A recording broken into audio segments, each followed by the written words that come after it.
सावधान, प्रारंभ करते हैं।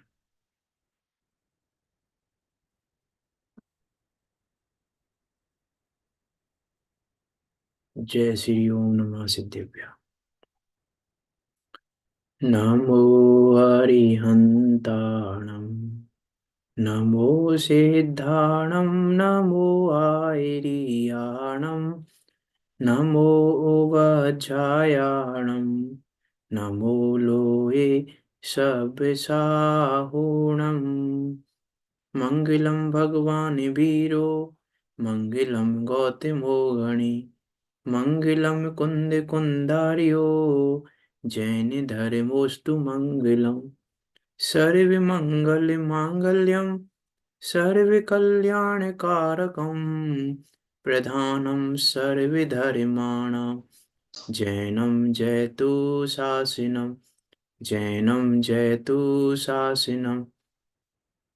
तज्जयति परम ज्योति, समम समस्तेरनंत पर्याय, दर्पण तल इव सकला, प्रतिफलति पदार्थ मालिका यत्र, परमागमस्य जीवम, निषेध्य जात्यन्त सिंधुर्विधानम, सकल ने बिलसितानां, विरोधिमथिनं नमाम्यनेकान्तं, विरोधिमथिनं नमाम्यनेकान्तम्।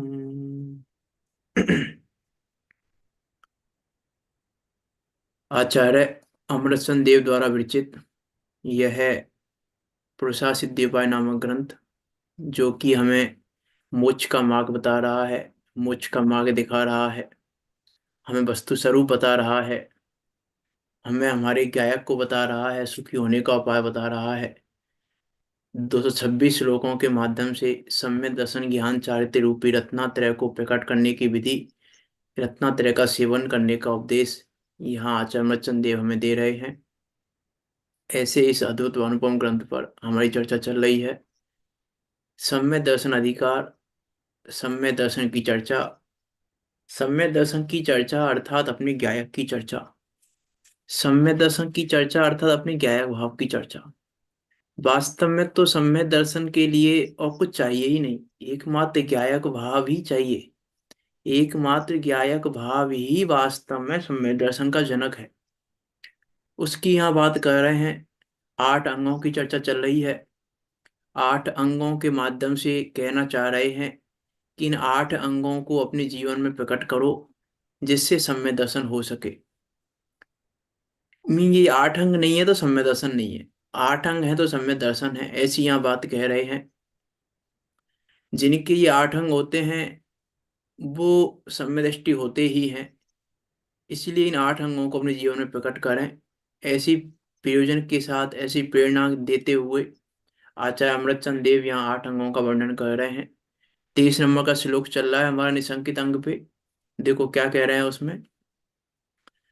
सकलम नेकांतात्मत मिदिमुक्तं वस्तु जातं खिलग्गे, किमु सत्यम असत्यम वा ना जातु संकेति कर्तव्या।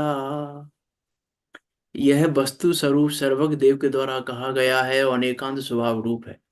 इसलिए क्या सत्य है और क्या असत्य है, ऐसी शंका कभी भी नहीं करनी चाहिए। शंका नहीं करनी चाहिए अर्थात संशय नहीं करना चाहिए। देखो पंडित टोडरमल जी क्या कह रहे हैं। अखिल अग्गे इदम सकलम वस्तु जातम अनेकांतात्मकम, उक्तम किमु सत्यम व असत्यम व जातु इति शंका न कर्तव्या। सर्वज्ञ देव ने यह समस्त जीवादि पदार्थों का समूह अनेकांतमक अर्थात अनेक स्वभाव सहित कहा है। क्या वह सच्चा है या झूठा है, ऐसी शंका कभी नहीं करनी चाहिए। यह निशंकित है, क्योंकि शंका संशय का नाम है। हमें संशय तो नहीं है, हमें वस्तु स्वरूप पर संशय तो नहीं है। ये हमें निर्णय करना पड़ेगा, हमें वस्तु स्वरूप पर संशय है कि नहीं। मान लो हम किसी दूसरे के घर पर चीनी मांगने जाएं, किसी दूसरे के घर पर चीनी मांगने जाए। तो चीनी मांगने जा रहे हैं, इसका क्या अर्थ है? हम दूसरे के घर चीनी मांगने जा रहे हैं, मान लो हम कटोरी लेकर गए चीनी के लिए। तो हम चीनी लेने जा रहे हैं दूसरे के घर पे, इसका क्या अर्थ है? क्यों जा रहे हैं हम चीनी लेने? क्यों जा रहे हैं? कि इसका अर्थ है कि हमारे घर पे या तो चीनी है नहीं, या हमको पता नहीं है। दो में से एक ही आंसर है। हम दूसरे के घर पर चीनी लेने जा रहे हैं, इसका अर्थ है कि हमें डाउट है कि हमारे घर पे चीनी है कि नहीं है, तभी लेने जा रहे हैं ना हम। यदि हमें डाउट नहीं होता तो हम चीनी लेने नहीं जाते। क्यों जाते हैं हम दूसरे के घर पर चीनी मांगने? वैसे ही हम यहाँ पर के पास जा रहे हैं सुख प्राप्ति के लिए। हम पर के पास सुख लेने के लिए जा रहे हैं कि यहाँ से सुख मिल जाए, यहाँ से सुख मिल जाए, संयोगों से सुख मिल जाए। तो हम संयोगों से सुख लेने जा रहे हैं, इसका अर्थ है कि हमें शंका है अपने सुख स्वभाव पर। हमें शंका है, हमें ये संशय है। यहाँ कह रहे हैं शंका नाम संशय का है। हमें ये संशय है कि मेरे पास सुख है कि नहीं, मेरा स्वभाव सुखरूप है कि नहीं है, इस पे मुझे शंका है। इसीलिए मैं पर में सुख ढूंढने जाता हूँ। सम्यक दृष्टि जीव को शंका नहीं है। उसे स्वप्न में भी ये भाव नहीं आता कि मुझे पर से सुख हो जाएगा। सम्यक दृष्टि जीव निशंकित है। निशंकित की बात कर रहे हैं यहाँ पर हम, कि सम्यक दृष्टि जीव निशंकित है क्योंकि उसको स्वप्न में भी ये भाव नहीं है कि पर से मुझे सुख हो जाएगा। और मैं पूरे प्रयास पर में ही सुख की खोजने में कर रहा हूं। पर में अर्थात अर्थात सिर्फ संयोगों में नहीं। पर में अर्थात सिर्फ संयोगों में नहीं। मेरे अच्छे परिणाम हो जाएंगे तो मैं सुखी हो जाऊंगा। सिर्फ बाहर के संयोगों की बात नहीं कर रहे। बाहर के संयोगों में नहीं, मेरे परिणाम अच्छे हो जाएंगे तो मैं सुखी हो जाऊंगा। आश्रम अभी मेरे परिणाम बहुत पाप रूप हो रहे हैं, पुण्य रूप होने लग जाएंगे तो मैं सुखी हो जाऊंगा। कि पुण्य रूप परिणामों से कोई सुखी नहीं होता। ना पुण्य रूप परिणामों से सुखी होता है, ना पाप रूप परिणामों से दुखी होता है। यह जीव ना तो पुण्य रूप परिणामों से सुखी होता है, ना पाप रूप परिणामों से दुखी होता है। तो सुखी दुखी कहां से होता है? कि ज्ञायक का आश्रय करने पर सुखी होता है और ज्ञायक को भूलने पर दुखी होता है। और ये सुख कहां से मान रहा है? कि पुण्य के परिणाम हो जाएंगे तो मैं सुखी हो जाऊंगा। बाहर के संयोगों की बात तो है ही। बाहर तो छलांग लगा ही रहा है ये। बाहर के संयोगों में तो सुख ढूंढ ही रहा है, लेकिन अपने परिणामों में भी सुख ढूंढ रहा है। और यदि और कहें कि इसको शंका है अभी ज्ञेय और ज्ञान में। इसको अभी शंका है ज्ञेय और ज्ञान के संबंध में, इसीलिए ये ज्ञेयों में सुख ढूंढ रहा है। इस ये सुख का स्वरूप नहीं जानता। यहाँ कह रहे हैं ना, वस्तु स्वरूप पर शंका नहीं करना। वस्तु स्वरूप पर शंका नहीं करनी चाहिए। ये अपने ज्ञान स्वभाव पर शंका करता है। इसको अपने ज्ञान स्वभाव का निर्णय नहीं है कि मेरे ज्ञान स्वभाव में ज्ञेय प्रवेश भी नहीं करते। इसलिए ज्ञेयों को देख देख कर दुखी होता हूँ, ज्ञेयों में सुख की कल्पना करता हूँ, ज्ञेयों से दुखी होता हूँ। चर्चा कर ली हमने, पहले इष्टोपदेश में भी चर्चा की थी कि हम ध्यान करने बैठे तो हम चाहते हैं कि अच्छा अच्छा दिखे, बस अच्छा अच्छा जानने में आए। हम ये चाहते हैं ना कि ध्यान करने बैठे यदि हम, तो हमको स्त्री पुत्र आदि ध्यान में ना आए, ये ध्यान में ना आए, ये ध्यान में ना आए, ये ध्यान में ना आए। हम अच्छा अच्छा जानना चाहते हैं। इसका अर्थ है कि हमको अपने ज्ञान स्वभाव पर शंका है। यहाँ तो आचार्य अमृतचंद देव कहकर आए हैं मंगलाचरण में, दर्पण तल इव सकला प्रतिफलति पदार्थ मालिका यत्र तज्जयति परम ज्योति। मंगलाचरण पहला पहला श्लोक जो है, कि अरे दर्पण के समान है, लेकिन मैं अपने स्वभाव को दर्पण के समान नहीं जानता। इसका अर्थ है कि मुझे मेरे स्वभाव पर शंका है। मुझे मेरे ज्ञान रूपी दर्पण स्वभाव पर शंका है। मुझे लगता है कि ऐसा गे आएगा तो अच्छा हो जाएगा, ऐसा गे आएगा तो अच्छा नहीं होगा। लेकिन दर्पण तो उसको कहते हैं जिसमें अच्छा आए तो भी दर्पण रहता है, बुरा आए तो भी दर्पण रहता है। अब मैं चाहता हूं कि अच्छा आए, इसका अर्थ है कि मुझे मेरे ज्ञान स्वभाव पर शंका है। इसलिए इसलिए मुझे भय है। देखो, कहा जाता है ना सम्य दृष्टि के जो सप्त वैसे रहित होता है सम्य दृष्टि। तो सप्त वैसे रहित होता क्यों है वो? क्योंकि सत्य वैसे रहित इसी के बल पर होता है कि वो अपने ज्ञान रूपी स्वभाव पर उसको शंका नहीं है। वो अपने ज्ञान रूपी स्वभाव पर शंका नहीं करता, इसके बल पर वो सुखी रहता है, इसके बल पर भयों से रहित होता है। सात वह के नाम पता है आपको? आप में से कोई बताएं सप्त वयों के नाम।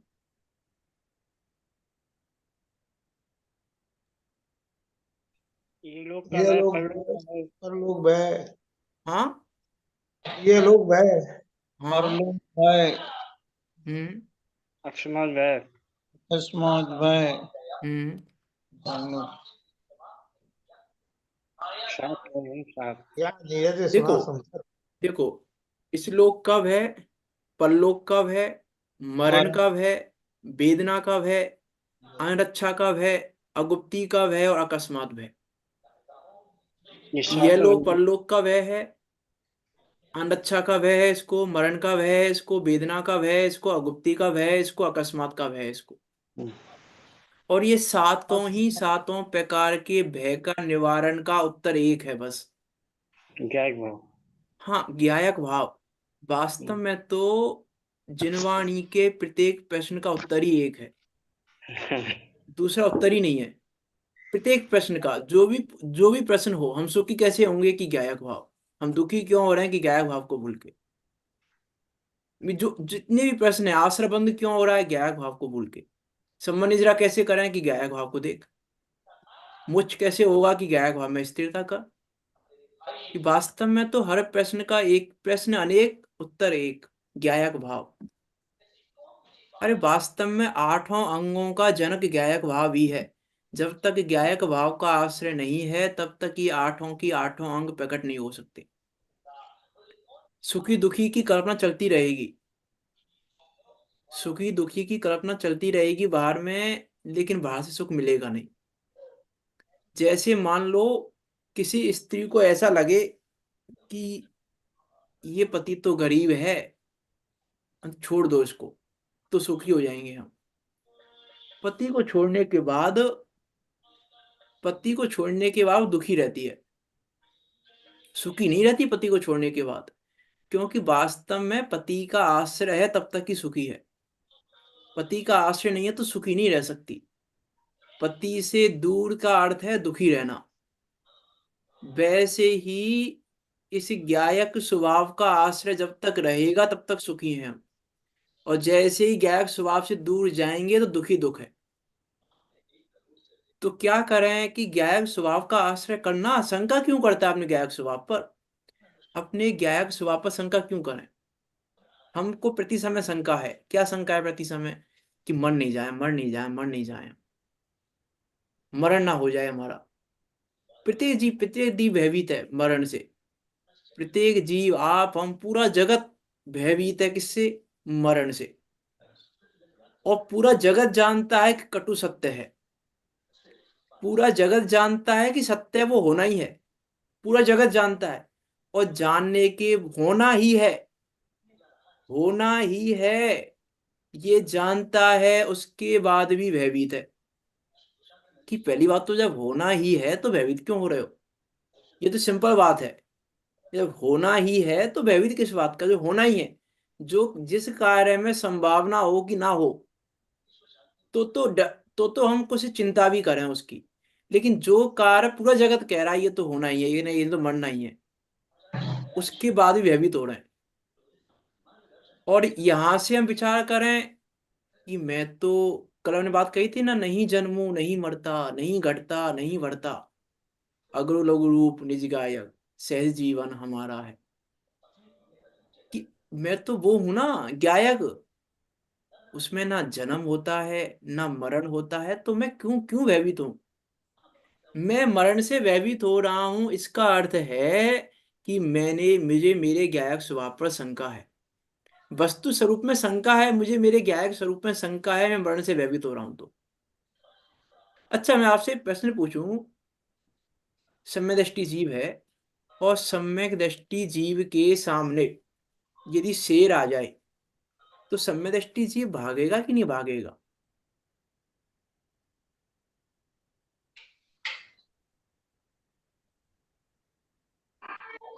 बताइए। भागेगा भागेगा। भयभीत नहीं, भय भय है उसको, मतलब भय नहीं है फिर भी भागेगा। तो कैसे भाग रहा हो बिना भय के? बुद्धिपूर्वक नहीं है, बुद्धिपूर्वक है। अरे बुद्धिपूर्वक ही भागेगा वो, बुद्धिपूर्वक कोई ना भागेगा, बुद्धिपूर्वक भागेगा। अब बुद्धिपूर्वक कोई ना बुद्धिपूर्वक भाग रहा है, बुद्धिपूर्वक भागेगा और भागेगा। और भागने के बाद भी उसको भय नहीं है, और हम भाग रहे हैं तो हमें भय है। अब इस बात को कौन समझे कि सम्य दृष्टि जी भाग रहा है शेर को देखकर तो भी निर्भय है, और हम शेर को देखकर भाग रहे हैं तो भयभीत हैं। कि ऐसा ऐसा कैसे हो रहा है? समी दृष्टि जानता है कि बगैर आग छाए हुए हमारा मौन नहीं हो सकता है। हाँ, कि सम्य दृष्टि जीव श्रद्धा में वो पढ़ के आए ना, श्रद्धा और चारित्र का मिश्रण। कि श्रद्धा में उसके प्रतीति यथावत है कि निज आयु क्षय से मरण हो, यह बात जिनवर ने कही। ये प्रतीति यथावत है उसको कि मृत्यु यदि शेर के निमित्त से आएगी तो आएगी ही, उसको रोकने में समर्थ नहीं है कोई भी। इंद्र नरेंद्र जिनेंद्र समर्थ नहीं है तो और तो कौन रोकेगा? समर्थ नहीं है। लेकिन चारित्र में भागने का भाव आ रहा है। कल मैंने बात की थी ना, जिन दर्शन के भाव की, जिनवाणी पढ़ने के भाव की, वैसे भागने का भाव ये चारित्र मोह है। और मैं भागने से बच जाऊंगा ये दर्शन मोह है। भागने के भाव में परेशानी नहीं है। नहीं तो कोई ऐसा समझे भैया निर्भय होता है सम्यक दृष्टि तो शेर आ जाएगा तो भी नहीं भागेगा, कि शेर आ जाएगा तो भी नहीं भागेगा, ये तो छठवें सातवें गुण स्थान की अवस्था है। चौथे पांचवें गुण स्थान में तो भागेगा। छठे सातवें में भागे तो फिर वो सम्यक दृष्टि नहीं। छठे सातवें गुण स्थान में शेर को देखकर भागे तो फिर वो सम्यक दृष्टि नहीं।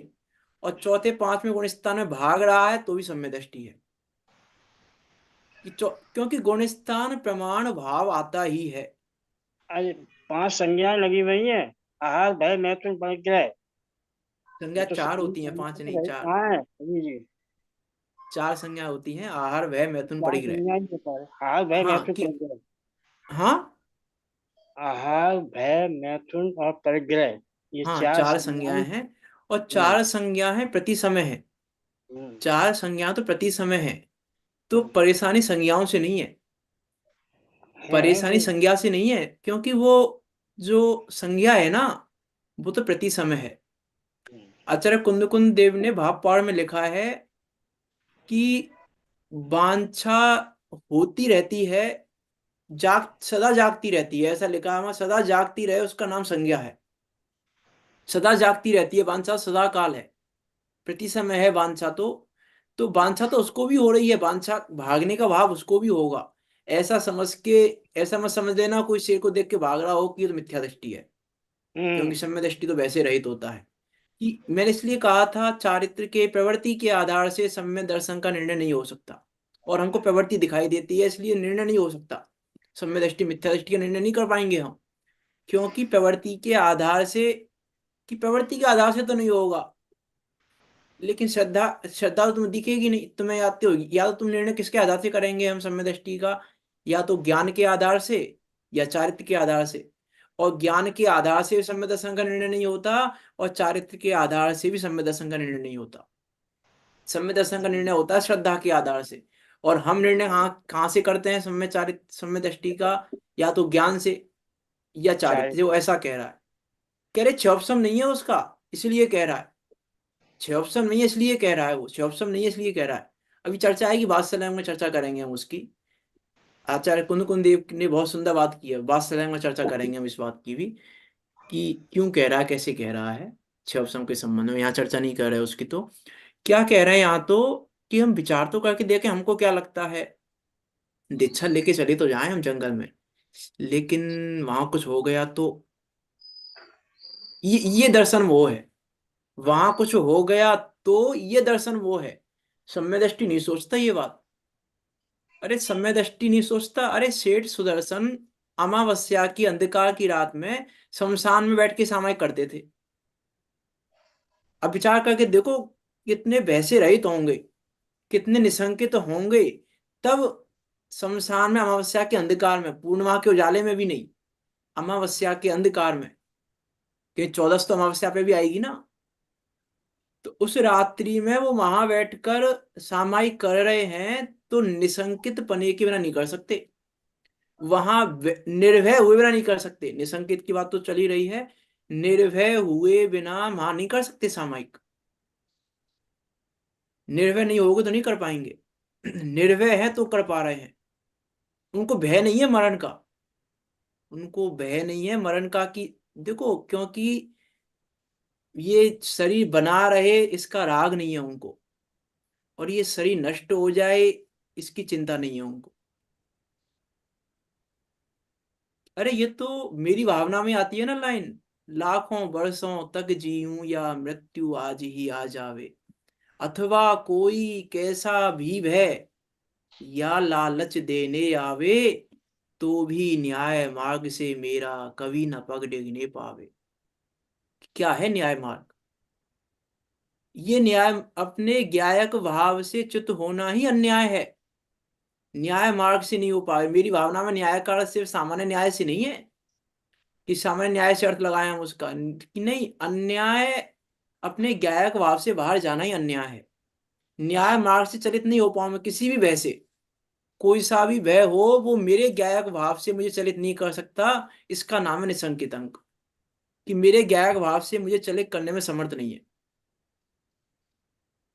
मैं यदि मैं जन्म मरण के भय से, अरे मैं किस चीज की चिंता कर रहा हूं, इस लोक का भय है कि परलोक का भय है मुझे, इस लोक का भय करूं कि परलोक का भय करूं, इस लोक का भय क्यों करूं, इस लोक का भय मैं करूं क्यों?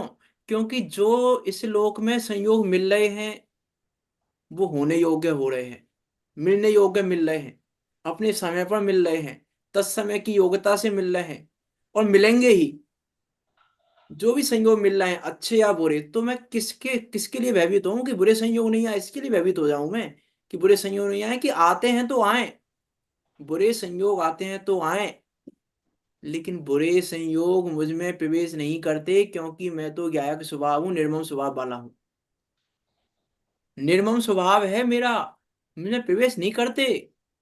कल बात की थी ना हमने, संयोगों से प्रूफ हूं, विवाह प्रूफ घड़ी है ये, ज्ञायक भाव की घड़ी, विवाह प्रूफ है, संयोग प्रूफ है।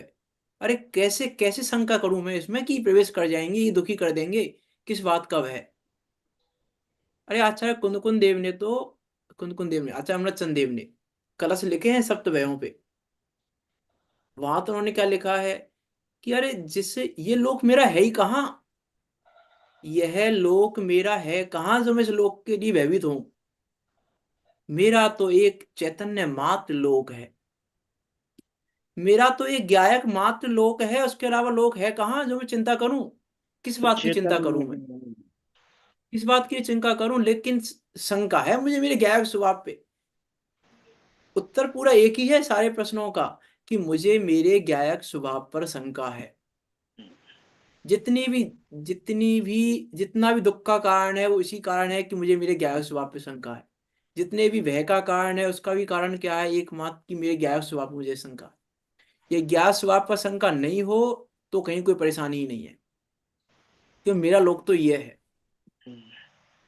वो लाइन आती है उसमें सहज जीवन में, ज्ञान में लोक है मेरा, ज्ञान ही रूप है मेरा, परम निर्दोष समता में ज्ञान जीवन।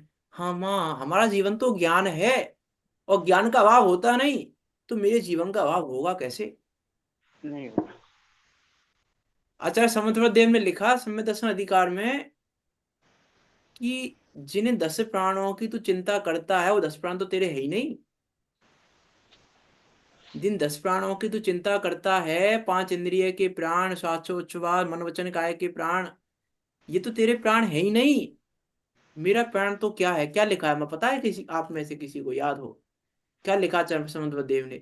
कि मेरे प्राण तो ज्ञान दर्शन सुख आदि हैं, ये है मेरे प्राण तो, और इन प्राणों का अभाव करने में कोई समर्थ नहीं है, कराने में कोई समर्थ नहीं है, तो मैं भयभीत क्यों हूं?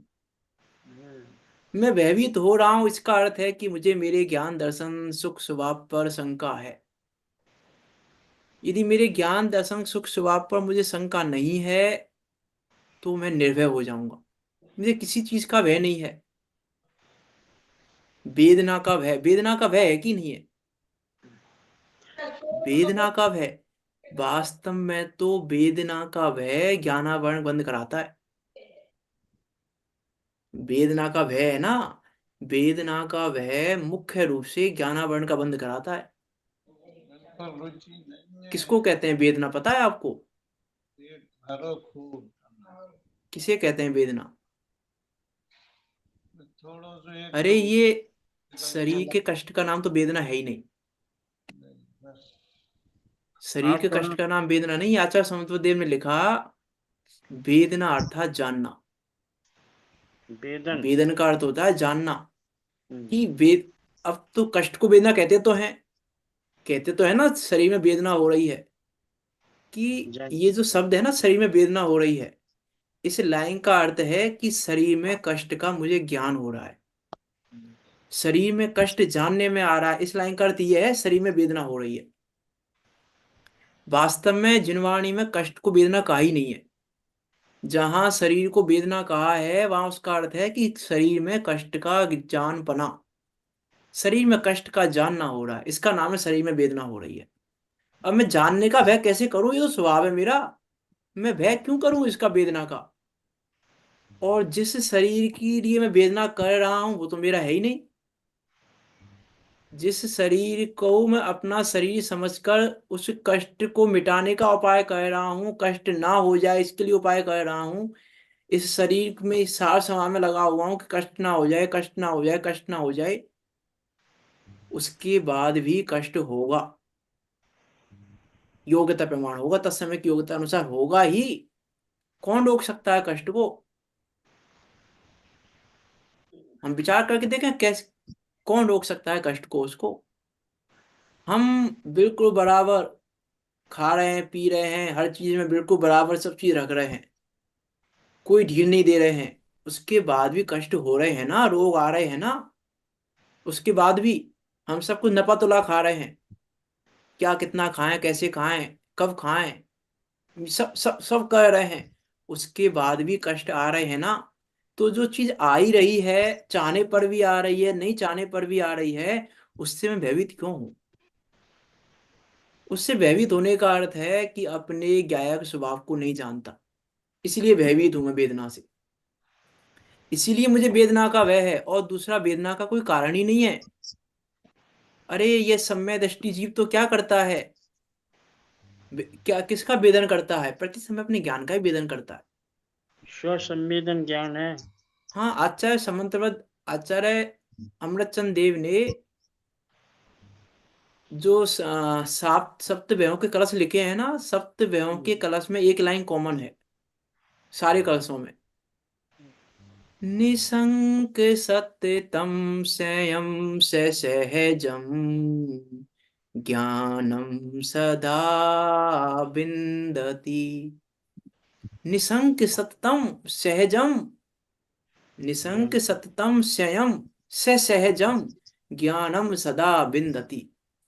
कि अरे वह जीव सहज रहता है, निसंक रहता है और सतत निसंत रहता है, और क्या करता है? ज्ञानम सदा विन्दति, सदा काल ज्ञान का ही वेदन करता है। वो ज्ञानी जीव सदा काल ज्ञान का ही वेदन करता है। युद्ध करने के काल में भी ज्ञान का वेदन करता है, युद्ध करने के काल में भी ज्ञान का वेदन है उसको। युद्ध करने के काल में भी भेद ज्ञान है उसको। युद्ध करने के काल में भी, लड़ने के काल में भी भेद ज्ञान है। खाते समय भी भेद ज्ञान है, पीते समय भी भेद ज्ञान है, सोते समय भी भेद ज्ञान है। सतत सतत ज्ञानम सदा विन्दति सततम, सदा काल ज्ञान का ही वेदन करता है। किस बात से भयभीत हूं मैं? तो वो ज्ञान का वेदन सम्यक दृष्टि नहीं करता। वो सही। ज्ञान का वेदन तो मुझे भी हो ही रहा है, स्व संवेदन प्रत्यक्ष हूँ, स्व संवेदन से भली भांति व्यक्त हूँ, स्व संवेदन सुव्यक्तम।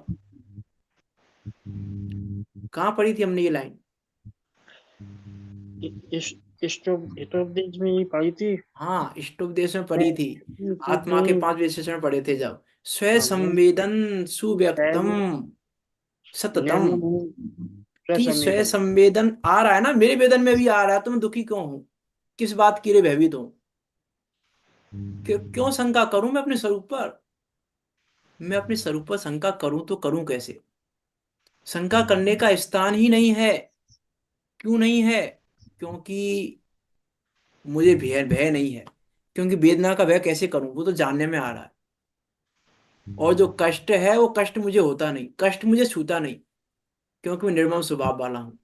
कष्ट ने तो मुझे कष्ट छुआ भी नहीं है, और हम कह रहे हैं कष्ट से भयभीत हैं। जो हमें छू भी नहीं रहा है उससे हम भयभीत हो रहे हैं। और जो हमें सदाकाल छू रहा है उसको हम जानते ही नहीं। सदाकाल कौन छू रहा है? कि गायक भाव, वो क्या जानना जानना पना, वो हमें सदाकाल छू रहा है, उसको जानते ही नहीं। और जो छू नहीं रहा है उसकी टेंशन में हम दुखी हो रहे हैं, पूरा पूरा उपयोग उसमें लगा रहे हैं। वेदना नहीं हो जाए, ये नहीं हो जाए, ये नहीं हो जाए। पैसा कमा रहे हैं तो इसके लिए, खा रहे हैं तो इसके लिए, जो भी कार्य कर रहे हैं वो संकित होके ही कर रहे हैं। देखो, सम्य दृष्टि भी कार्य वही सारे करता है, पैसा भी कमाता है, खाता भी है, सब काम करता है, ये उसकी बात भी निसंकित है। और हम वो सारे काम करते हुए भी संकित है। वो सारे काम करते हुए भी वो भी सुख दुख मान रहा है, सब काम कर रहा है, सुखी भी हो रहा, दुखी भी हो रहा है, अच्छे संयोगों में हर्षित भी हो रहा है, बुरे संयोगों में दुखी भी हो रहा है, सम्य दृष्टि। और उसके बाद भी निसंकित है। उसके बाद भी निसंकित है। क्यों? क्यों निसंकित है? ज्ञानम सदा विन्दति। क्योंकि सदा काल ज्ञान का ही वेदन कर रहा है। तो क्या करना है? निसंकित होने के लिए क्या करना है? कि एकमात्र अपने ज्ञायक स्वभाव को जानना है, बस। और कुछ करना ही नहीं है। एक अपने ज्ञायक स्वभाव को जानने पर, ज्ञायक स्वभाव का निर्णय होने पर हम कर क्या रहे हैं? हमारा उपयोग कहाँ जा रहा है? पूरा ज्ञेयाकारों में। ज्ञेयाकारों उपयोग जा रहा है ना हमारा पूरा। क्यों क्यों जा रहा है ज्ञेयाकारों में उपयोग हमारा? क्योंकि मुझे मेरे ज्ञान पर शंका है। ज्ञान पर शंका है, इसीलिए जा रहा है ज्ञेयाकारों में। और इसीलिए मैं दुखी हो रहा हूँ ज्ञेयाकारों की कल्पना से। ऐसा हो जाए, ऐसा हो जाए, ऐसा हो जाए, ऐसा हो जाए, कि दर्पण में कैसा बिंब बने कि दर्पण अच्छा हो जाए। दर्पण में कौन सा बिंब बनना चाहिए कि जिससे दर्पण अच्छा हो जाए? विचार करके देखें हम कि कौन सा बिंब बने दर्पण में कि दर्पण अच्छा हो जाए। कि अरे, दर्पण में तो बिंब बनता ही कहाँ है? दर्पण में तो दर्पण ही है, जो कुछ है उसके अलावा है कहाँ दर्पण में कुछ? दर्पण में बिंब कहाँ पड़ता है? किसका बिंब पड़ता है दर्पण में? हमारा बिंब पड़ता है दर्पण में कि नहीं पड़ता है?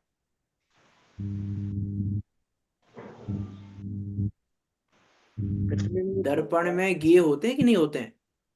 दर्पण में प्रतिबिंबित तो होता है। अरे, पे- वो भी प्रतिबिंबित भी, वो नहीं होता गे।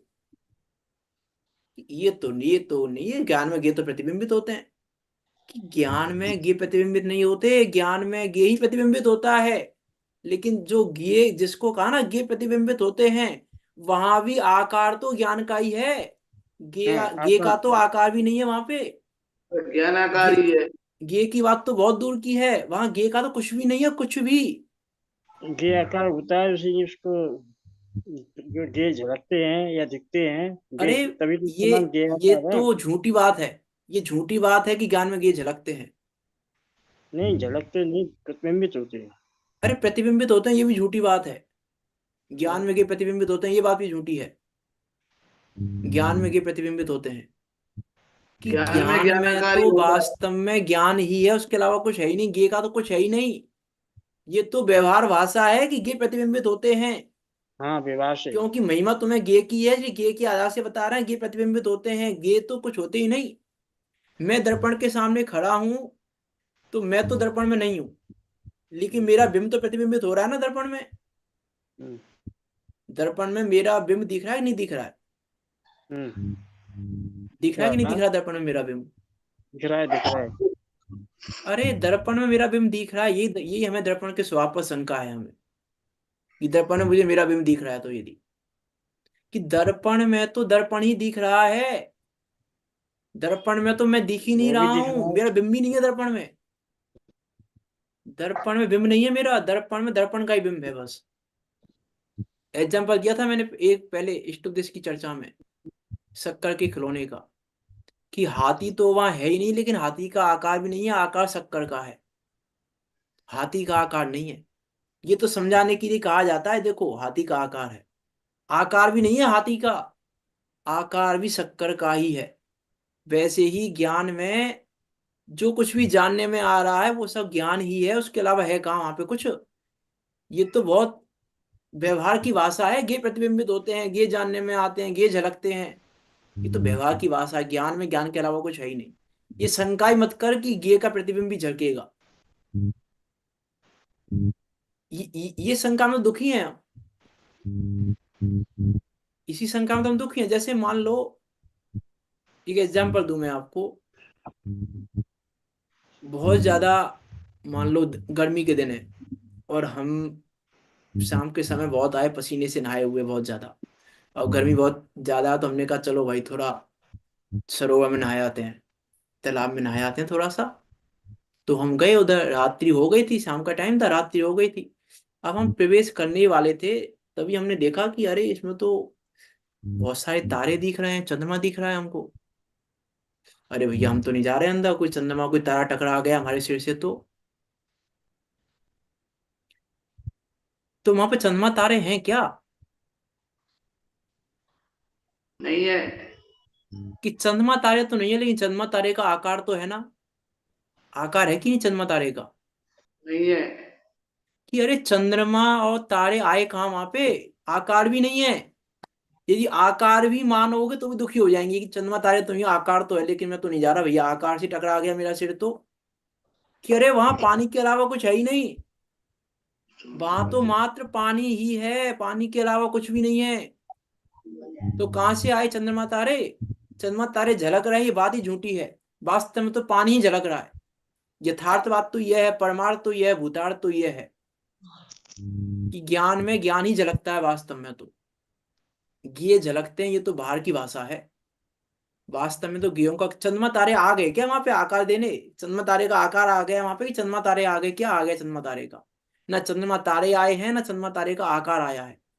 वहां सिर्फ पानी ही पानी है, पानी पानी पानी ने आकार लिया हुआ है ऐसा बस। वहां जो चंद्रमा दिख रहा है वो पानी का आकार है, चंद्रमा का आकार नहीं है। नहीं, हमें लगता है कि नहीं गेहूं का आकार तो है। नहीं, हमें चंद्रमा का आकार भी लग रहा है, इसका अर्थ है कि हमें पानी के स्वभाव पर शंका है। हम पानी का स्वभाव नहीं जानते। यदि हमको ऐसा लग रहा है कि यहाँ चंद्रमा तारे तो नहीं है, लेकिन आकार तो है, उनका प्रतिबिंब तो है यहाँ पे, चंद्रमा तारे का प्रतिबिंब तो है, कि चंद्रमा तारे का प्रतिबिंब है, यदि हम ये मान रहे हैं तो हमें पानी के स्वभाव पर शंका है। ऐसे हम यहाँ पर मान रहे हैं कि गेयों का प्रतिबिंब तो है, गे का प्रतिबिंब तो है, इसका अर्थ है कि हमें ज्ञान स्वभाव पर शंका है, मुझे मेरे ज्ञान स्वभाव पर शंका है। यदि हम ऐसा मान रहे हैं तो, कि अरे वहां तो कुछ है ही नहीं ज्ञान के अलावा, इधर आता हूं मैं, नहीं तो विषय अलग हो जाएगा वो फिर बहुत ज्यादा। बहुत बढ़िया। क्या कह रहे हैं वास्तव में विचार करके देखें, वस्तु स्वरूप क्या है, किसका नाम है वस्तु स्वरूप। इसलिए विचार करना पड़ेगा। क्यों, मैंने कहा ना जिनवाणी तो बहुत कुछ कह रही है, जिनवाणी तो बहुत कुछ कह रही है, लेकिन जिनवाणी जो कह रही है मैंने पहले कही थी दूसरे श्लोक की चर्चा में, कि जिनवाणी में 99% उपदेश शैली है, और उपदेश शैली में फंसने पर वस्तु शैली समझ में नहीं आ सकती। वस्तु शैली अलग बात है और उपदेश शैली अलग बात है। वस्तु शैली उपदेश शैली से अलग है। अब उपदेश शैली से हम वस्तु शैली समझने की उपदेश शैली थी, और हमने हमने क्या किया, उपदेश शैली में फंस गए, वस्तु शैली पर पहुंचे ही नहीं। उपदेश शैली का तो मात्र सहारा था वस्तु शैली पर पहुंचने के लिए, उपदेश शैली तो इसलिए कही थी, और हम उपदेश शैली में फंस गए। क्योंकि जिनवाणी वस्तु शैली मिलेगी नहीं, वस्तु शैली तो 1% भी नहीं है, उपदेश शैली है पूरी। क्योंकि उपदेश दिया है आचार्यों ने, उपदेश के द्वारा समझा रहे हैं, लेकिन जिसको समझा रहे हैं उसको तो समझे हम, वस्तु शैली को तो समझें। उपदेश शैली को समझ लिया हमने, वस्तु शैली को नहीं समझा, इसलिए शंका है हमें। वस्तु स्वभाव पर शंका इसलिए है क्योंकि हमने उपदेश शैली को समझा है, वस्तु शैली को नहीं समझा। क्योंकि वस्तु शैली को समझा होता तो वस्तु स्वरूप पर शंका नहीं होती।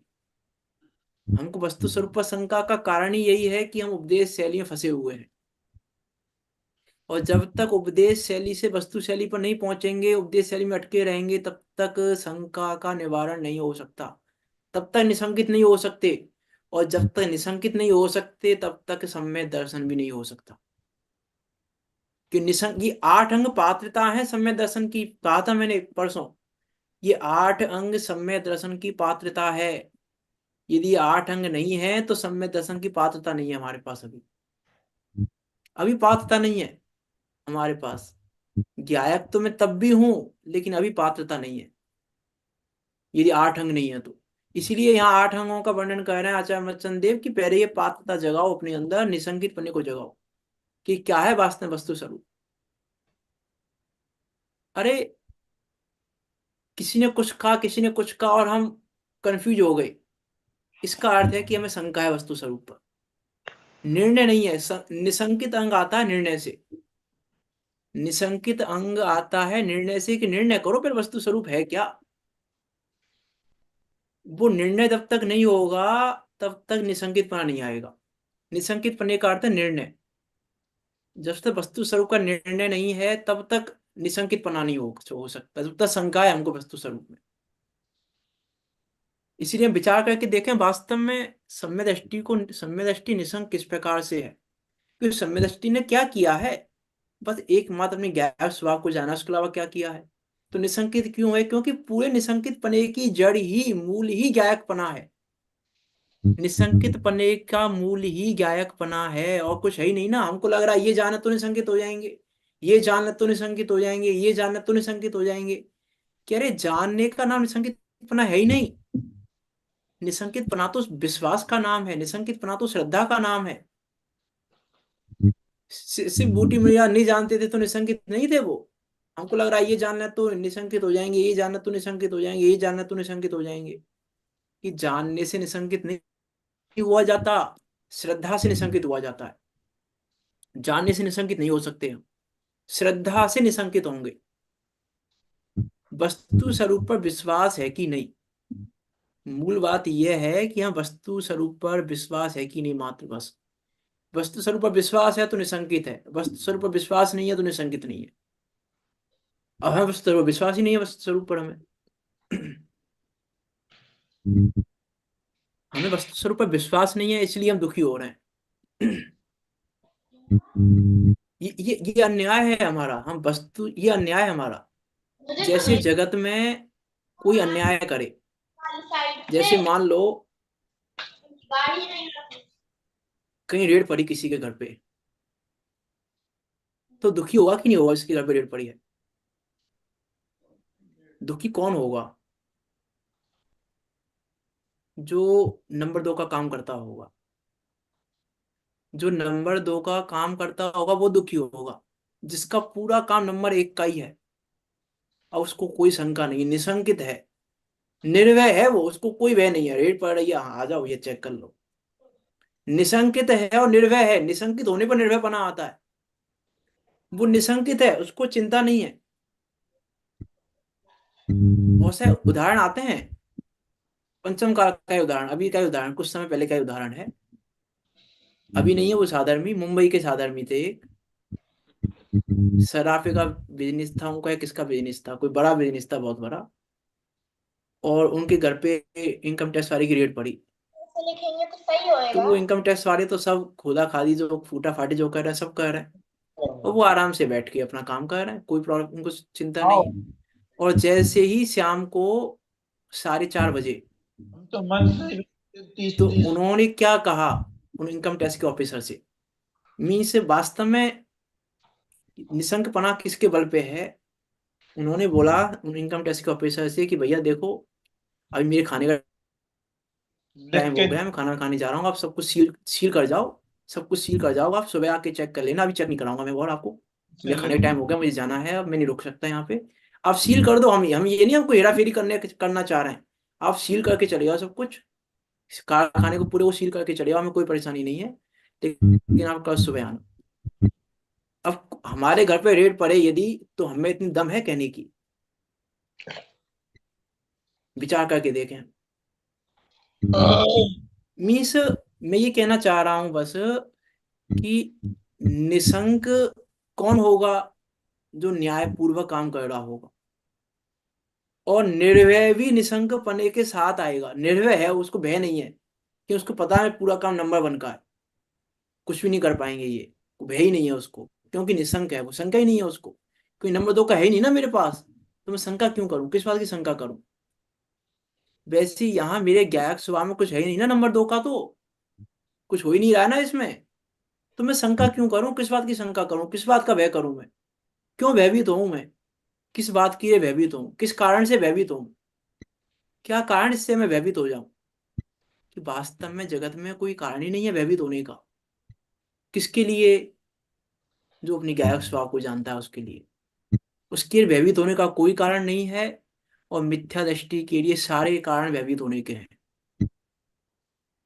मिथ्या दृष्टि के लिए सारे कारण, सब तो वह तो है ही है, इस 7 वह के अलावा और भी वह लगा लेना आप, तो जो वह है, हालांकि सारे वह गर्वित हैं इन 7 वयों में, सब कुछ लगा लेना, जिसका भी डर हो हमको।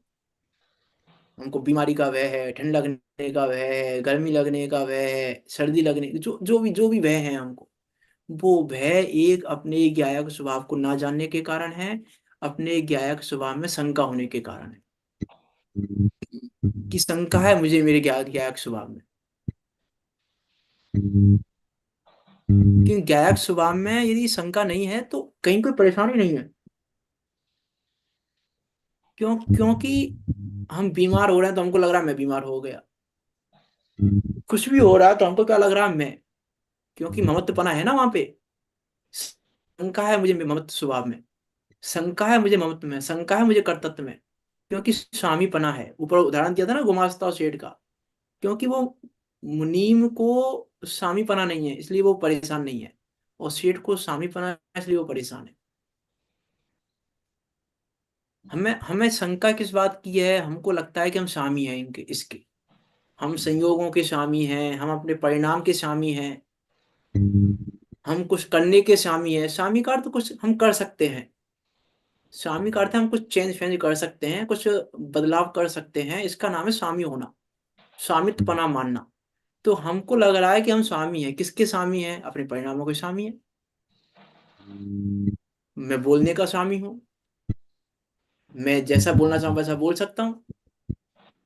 कि बोलने के स्वामी कहाँ हो, कहाँ हो बोलने के स्वामी?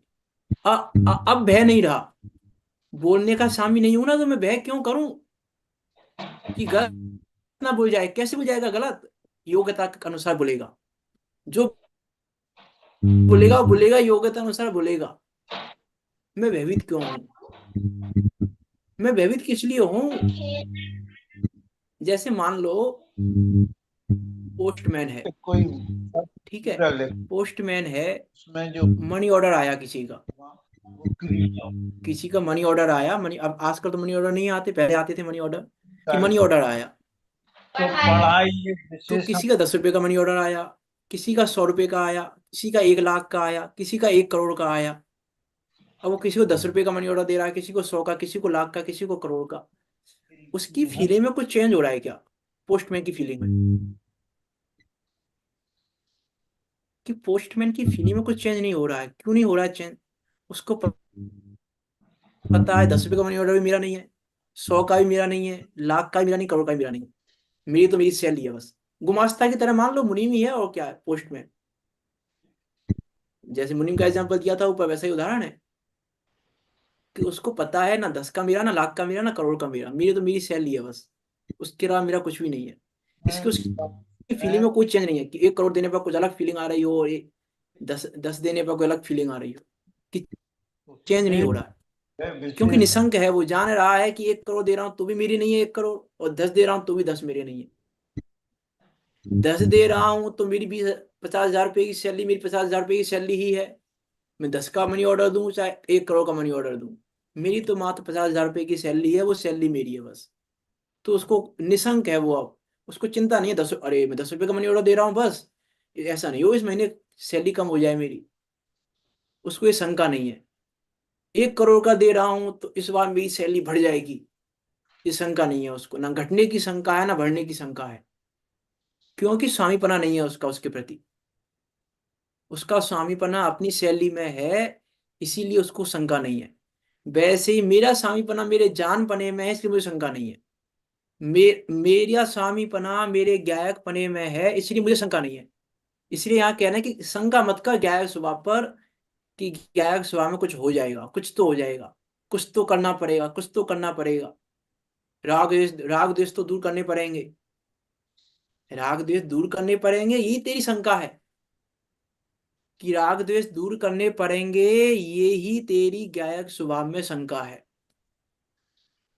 अरे पाप तो दूर करने पड़ेंगे, पुण्य तो करना पड़ेगा, की शंका है तेरी गायक स्वभाव में कि पाप हटाना पड़ेगा, पुण्य करना पड़ेगा, कि ना पाप हटाने से हटता है ना पुण्य करने से कर होता है। बात कल भी हमने बात की थी कि नहीं कर सकते आप परिणाम, आप भाव नहीं कर सकते, चाह के भी नहीं कर सकते भाव, चाह कर भी भाव नहीं कर सकते, इसलिए मैं कर सकता हूं, यही मेरी गायक स्वभाव में शंका है। मैंने अपने गायक स्वभाव को नहीं जाना, इसलिए मैं कह रहा हूं कि मैं कर सकता हूं, मैं कुछ बदल सकता हूं, मैं ऐसा कर सकता हूं, मैं ऐसा कर सकता हूं। पूरे जगत को बदलने का भाव है, पूरे जगत को बदलने का भाव ही वास्तव में शंका है गायक स्वभाव पे, कि मैं इसको सुधार दूं, मैं इसको सुधार दूं, मैं इसको सुधार दूं। अब देखो इसमें भी दो बातें हैं, समय तो हो ही रहा है, ये बात कह के मैं बात पूरी करता हूं। आचार्यों को भी भाव आता है कि ये बेचारे संसारी जीव, इनको कुछ उपदेश दे दूं, इनको सुधार दूं। आता है करुणा, करुणा जब मंद राग का उदय आता है तो उनको भी ऐसा भाव आता है, सुधारने का भाव आता है कि सुधार दूं। तो सुधारने का भाव आना अलग बात है, और मैं सुधार सकता हूं, मैं सुधार दूंगा, मेरे करने से सुधरेंगे, ये अलग बात है।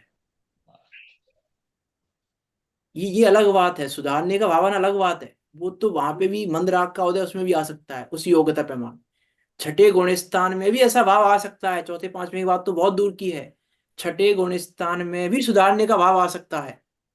लेकिन मैं सुधार दूंगा, मैं सुधार सकता हूं, मैंने सुधार दिया, मैंने कहा इसलिए सुधर गया। देखो मैंने उपदेश दिया, जैसे वो दो मुनिराज आए सिंह को उपदेश देने, तो क्यों आए वो, उपदेश देते हैं। देखो बेचारा अभी उसमें आया है समोसण में, हरिंद्र केवली भगवान ने कहा है ये जीव आगे जाके तीर्थंकर बनेगा, देखो हिरण खा रहा है, चलो उसको उपदेश देते हैं। भाव आया, भाव आना अलग बात है। और वो सम्य दर्शन ले लिया उसने, देखो हमने उपदेश दिया इसलिए सम्य दर्शन हो गया शेर को, ये दर्शन मोह है, ये दर्शन मोह है। और वो भाव आना वो चारित्र मोह है, मंद राग में आ गया, छठे गुण स्थान में भी आ सकता है वो भाव। तो उसको श्रद्धा और चारित्र को बराबर लेके चलना। वास्तव में क्या कहना चाह रहे हैं कल बात करेंगे इसकी हम, निसंकित अंक पे थोड़ी चर्चा और करेंगे, कल करेंगे तो, नहीं तो निकांतिश पे करेंगे, चलेंगे आगे। हालांकि अभी नीचे एक फुटनोट दिया हुआ है रत्न श्रावकाचार्य का, उस पर भी चर्चा करनी है हमको निसंकित अंक की, कल उस पर चर्चा करेंगे, फिर आगे बढ़ेंगे। विचार करना, वास्तव में सब प्रश्नों का एक ही उत्तर है, अपना ज्ञायक भाव, ज्ञायक भाव और ज्ञायक भाव। उसके अलावा जिनवाणी में चारों योगों का एक ही उत्तर है, हर प्रश्न का एक ही उत्तर है, मात्र ज्ञायक भाव। तो हम अपने ज्ञायक भाव को जाने, और ज्ञायक भाव को जानकर मोक्ष मार्ग में परिवर्तन करते हुए निकट काल में सिद्धों के बीच जाकर विराजमान हो, इसी मंगल भावना के साथ अभी की बात को यहाँ विराम देते हैं। कोई शंका हो आपकी तो पूछ सकते हैं, नहीं तो जिनवाणी स्तुति करते हैं। शंका पूछने से निसंकित संकित नहीं हो गई, ध्यान रखना, कल बात करेंगे हम।